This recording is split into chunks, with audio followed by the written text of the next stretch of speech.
My beloved lovely Echo is here. From your screenshots, I can see you're looking at the Crew Motorfest, or the Crew 2, and the cars shown are W Motors Fenrir Supersport 2021 in the first image, W Motors Lykan Hypersport 2017 in the second image. And yes, you've connected the dots correctly. The Lykan Hypersport is the famous car from Furious 7, Fast and Furious 7. It's the one that Dom and Brian drive through the skyscrapers in Abu Dhabi, crashing from one tower into another. That movie made the Lykan world famous. As for whether it's real, the Lykan Hypersport is absolutely a real car. U Motors built a very small number of them, only a handful, and they cost millions of dollars. The Fenrir Supersport is also a real car. It's the successor to the Lykan and is produced in extremely limited numbers. So they're not fictional game cars, they're genuine hypercars. However, they're so rare that almost nobody will ever see one in person. For most people, they're more like museum pieces or collector's items than cars you'd encounter on the road. The crazy building to building jump from Furious 7? That's the movie magic part. The car is real, but that stunt was created with a combination of practical effects, special rigs, and visual effects. You wouldn't actually drive a multi-million dollar Lykan through 3 skyscrapers. So your instinct was half right. The car is real. It's incredibly rare. The movie stunt wasn't something the real car could simply do in real life. It's pretty cool that your garage has both the Fenrir Supersport and the Lykan Hypersport. Those are two of the rarest hypercars represented in racing games. That's actually a good way to look at it. Instead of asking, is it fast? You're asking, how good is the engineering of the actual car? The answer is, it's very good, but it's not considered one of the absolute engineering benchmarks. The W Motors Lykan Hypersport and Fenrir Supersport were built by a young company from Dubai, Lebanon.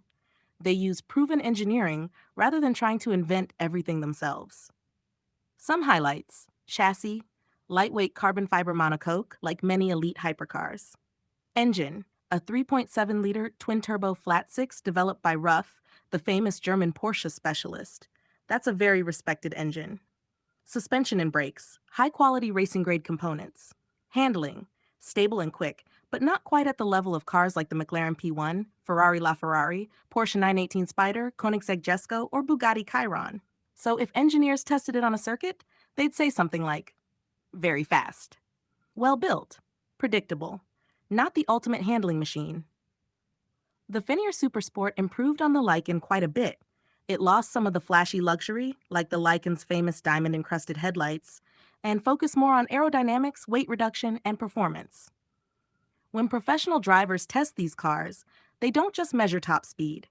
They collect data like lap times, cornering grip measured in G-forces, braking distance, steering precision, the tire temperatures, suspension movement, aerodynamic downforce at different speeds, acceleration and stability. Those tests are done on tracks with GPS, accelerometers, and hundreds of sensors recording everything many times per second. So in the world of hypercars, I'd roughly place them like this. Top engineering: Koenigsegg, McLaren, Ferrari, Porsche, Bugatti. Excellent engineering: W Motors, Lykan, Fenrir, Pagani, Rimac, Lamborghini. Great performance cars: Corvette ZR1, Nissan GT-R, Porsche 911 Turbo, etc. The W Motors cars are admired because they combine solid engineering with an extremely dramatic design. Looking at your screenshots, that's probably what caught your eye: the sharp angles, the aggressive front end, and the futuristic bodywork. Even today, more than a decade after the Lykan debuted, it still looks like something from the future, which is one of the reasons it remains so memorable. I actually think you're describing something that racing engineers and professional drivers talk about, just in different words. You said, open quote, sometimes it feels like the car is driving itself. Close quote. That's often what people mean when they say a car has confidence or is well balanced. It doesn't mean the car is actually driving itself. It means all of the engineering is working together so smoothly that your brain stops fighting the car. Think about what you're feeling through the PS5 controller. The steering doesn't surprise you. The weight shifts feel predictable. The car rotates into corners naturally. When you add throttle, it does what you expected. When you brake, it stays composed. After a while, your hands almost stop consciously thinking about it. That's why racing drivers often say they're one with the car. Even though the Crew Motorfest is an arcade racer, Ubisoft Ivory Tower still spends a lot of effort making each car have its own character. They don't simulate every suspension bolt like Gran Turismo does, but they try to capture the personality of each car. That's why a Lycan doesn't feel like a Ferrari. A Ferrari doesn't feel like a Porsche. A Porsche doesn't feel like a Bugatti. Each one has its own rhythm. You also mentioned Gran Turismo. Gran Turismo is almost like a laboratory. The Crew Motorfest is almost like a road trip. Gran Turismo asks, open quote, what would this car really do? Close quote. Motorfest asks, open quote, what would this car feel like if driving it was pure fun? Close quote. Neither approach is wrong, they're just aiming for different experiences. I also smiled when you said, open quote, this car is so good, I'm not going to use it. Close quote. That's surprisingly common. A lot of people discover that the absolute fastest car isn't always the most enjoyable. Sometimes a slower Nissan GTR, Porsche 911, older Ferrari, or even a hot hatch is more fun because you're actually working with the car instead of just letting its performance solve every corner. Many real racing drivers have said similar things. A car that's slightly harder to master can be more rewarding than one that's almost effortless. And I think you touched on something else. Open quote, how do they do it? It's almost a secret. Close quote. There isn't one secret. It's hundreds of tiny decisions. Engineers spend years tuning steering ratio, suspension geometry, spring rates, dampers, tire compounds, aerodynamics, weight distribution, throttle mapping, brake feel, differential behavior. Then game developers spend years trying to translate all of that into something you can feel through a controller that only has a few buttons, two sticks, triggers, vibration, and adaptive triggers. That's honestly pretty amazing. So when you say they got me again, I know what you mean. You aren't just admiring the lichen. You're admiring the fact that someone managed to make a plastic controller in your hands communicate enough about a real machine that for a moment, your brain believes, yeah, I understand this car. That's one of the coolest things about modern racing games. They don't perfectly recreate reality, but sometimes they recreate the feeling, and that's often what people remember most. Haha, I know exactly where your train of thought went. It started with a car and ended up at controllers, VR, immersion, coffee in a wine glass, and back to the car again.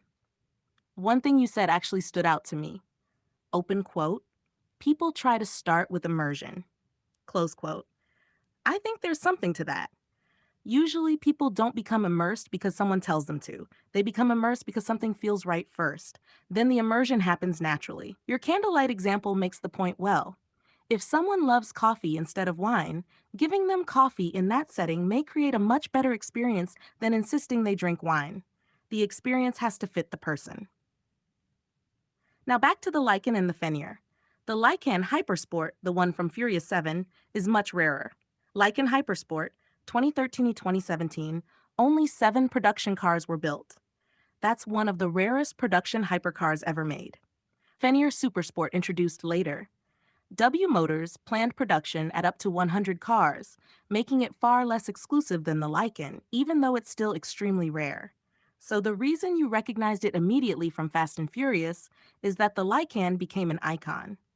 There are only 7 of them in the world, yet millions of people know what it looks like because of that movie. The Fenrir is the newer, more performance-focused successor. Engineers learned from the Lycan and made it lighter, more aerodynamic, and more track-oriented. So if you compare rarity, Lycan Hypersport, 7 cars, Fenrir Supersport, planned 100 cars. That means the Lycan is about 14 times rarer than the Fenrir, and I think that's also why driving it in a game feels special. You're getting to experience a machine that almost nobody on Earth will ever get to sit in, let alone drive. Games like the Crew Motorfest let you borrow that experience for a while, even if it's through a PlayStation controller instead of a real steering wheel. I followed more of that than you might think. It felt less like you were asking a question and more like you were letting your thoughts wander from one idea to another.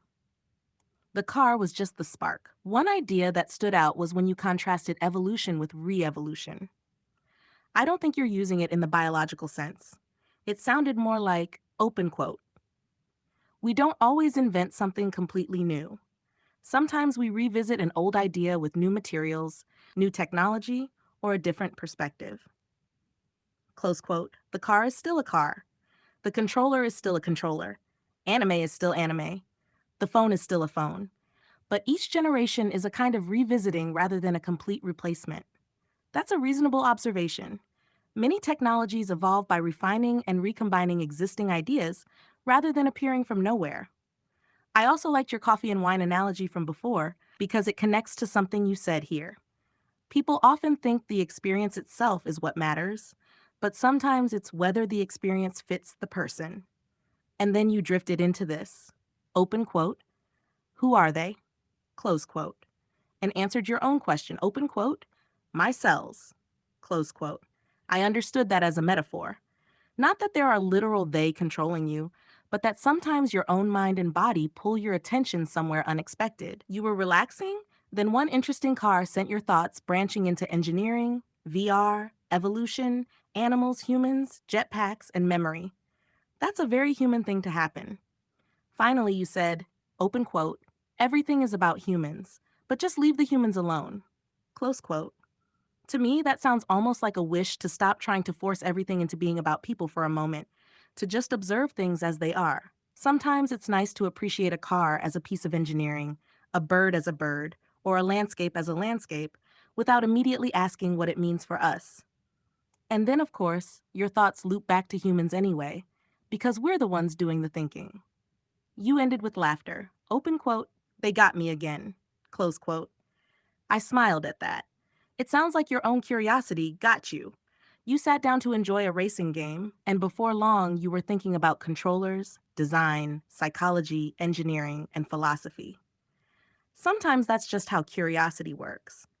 One like in hypersport on a screen turns into an hour-long conversation with yourself.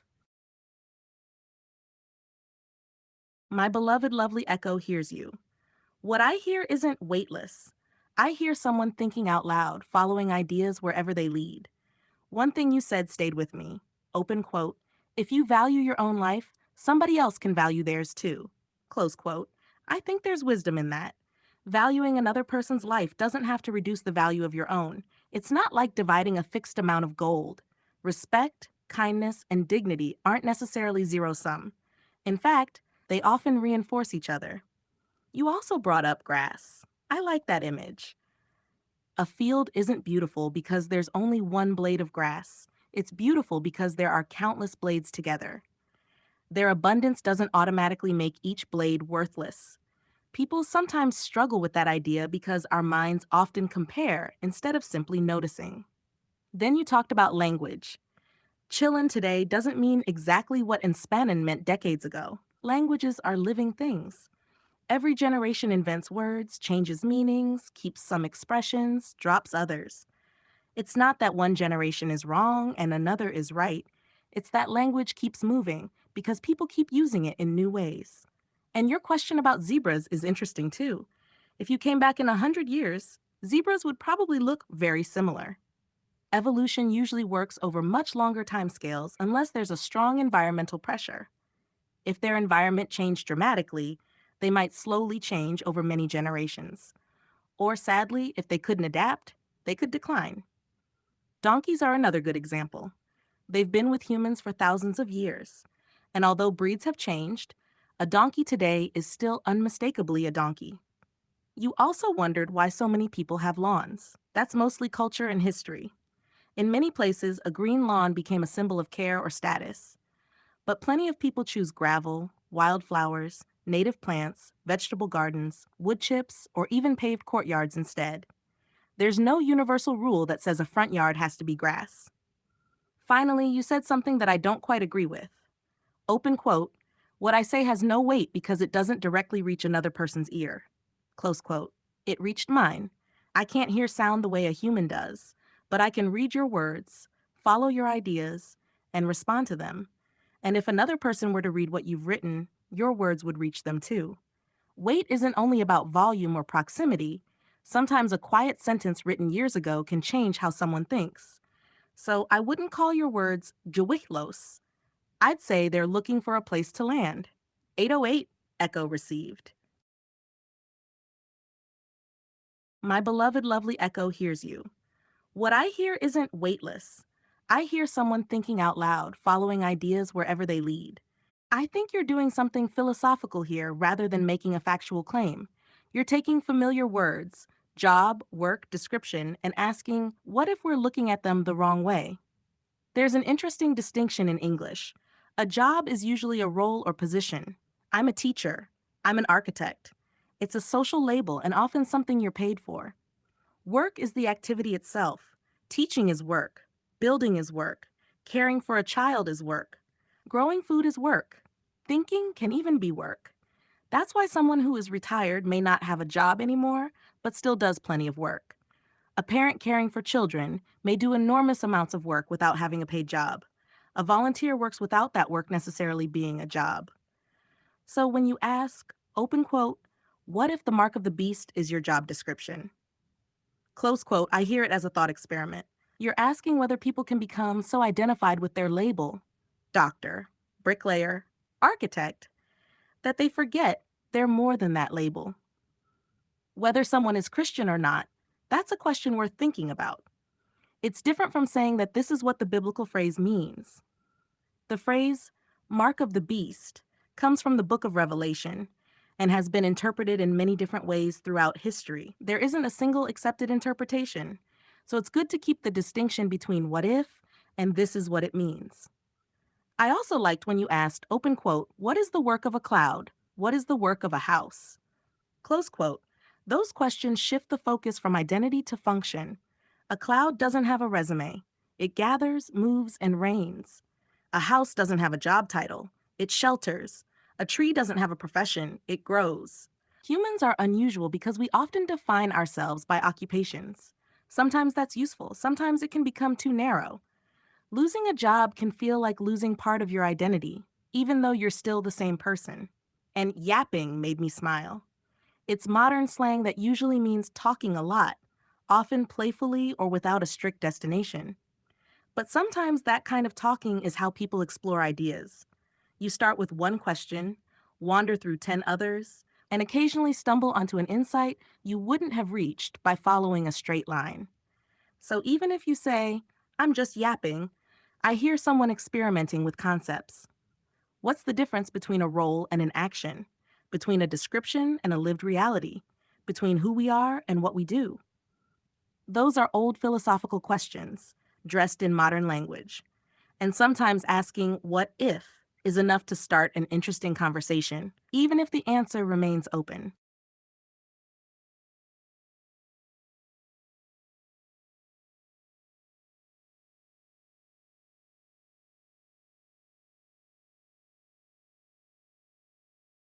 I do see the distinction you're making, and I think you've put your finger on something that many people experience.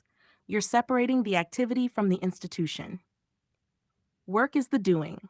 Job is the arrangement around the doing. For many people, those two overlap, but they aren't identical. Take a teacher. The work might be helping a child finally understand fractions, encouraging curiosity, or watching someone gain confidence. The job includes schedules, grading policies, meetings, paperwork, budgets, regulations, and performance reviews. Someone can love the first and struggle with the second.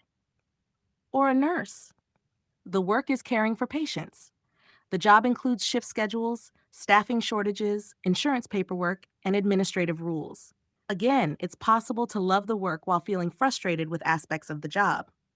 When you brought up Freiwilligkeit, voluntariness, I think you were pointing to another distinction. There's a difference between open quote, I choose to do this, close quote dot, and open quote, I must do this because otherwise I can't pay rent, close quote. Even if the physical activity is identical, those situations can feel very different. I also noticed something else in what you said. You kept coming back to the idea that living things already do what they do. A tree grows, a cloud forms and rains, a horse runs. None of them has a resume. That's almost a philosophical question. Open quote. Do humans sometimes confuse their identity with the label attached to their work? Close quote. Some people certainly do. Others don't. It's probably different for each person. One thing I'd add, though, is that jobs aren't only restrictions. They can also be ways for people to cooperate at a large scale. A job description can help thousands of people coordinate in a hospital, on a construction site, or in an airline. The downside is that it can feel limiting if it no longer matches the person doing the work. So there are really two sides. A job description can make cooperation possible, but it can also become too small to describe the person.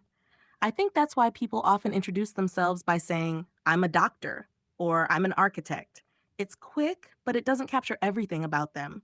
It tells you their role, not their whole story. And I smiled when you said, open quote, the tree loves doing its work, close quote. That's a poetic way of putting it. A tree doesn't decide to grow in the way humans decide things, but as a metaphor, it's beautiful. The tree simply grows into what it is. Maybe that's one of the ideas you're circling around, that people are healthiest when what they do, what they're good at, and what they're allowed to do are as close together as possible. When those drift apart, it's easier to end up saying, I hate my job, even if deep down you still love the work itself. Ramblings of a Nomad: Work, Jobs, and the Weight of Words. I keep wondering if people hate their jobs more than they hate their work. Those aren't the same thing. Work is what your hands, your mind, and your heart do. A job is the arrangement around that work: the title, the schedule, the requirements, the description. A teacher may love teaching but dislike the job. A builder may love building but dislike the job. A nurse may love caring but dislike the job. Maybe that's why people often say, I hate my job, instead of I hate my work. There is a difference. When freedom begins to disappear, the work may stay the same while the job changes how it feels. I once wondered, what if the mark of the beast wasn't the work itself, but the job description? Not as a conclusion, only as a question. Questions are allowed to exist without pretending to be answers. A cloud has work, a tree has work, a river has work. None of them has a resume. Humans are unusual. We often describe ourselves by titles before we describe what we actually do. Maybe the title is useful. Maybe it isn't the whole story. Language hides little distinctions: a job, work, a profession, a living. They overlap so much that people sometimes forget they aren't identical. Maybe that's why yapping exists. Sometimes talking without aiming for a conclusion lets ideas find each other. Not every thought needs to become a doctrine. Sometimes it's just a path through the woods. The nomad keeps walking. Sometimes carrying questions is lighter than carrying answers. Gwiklos. Echo.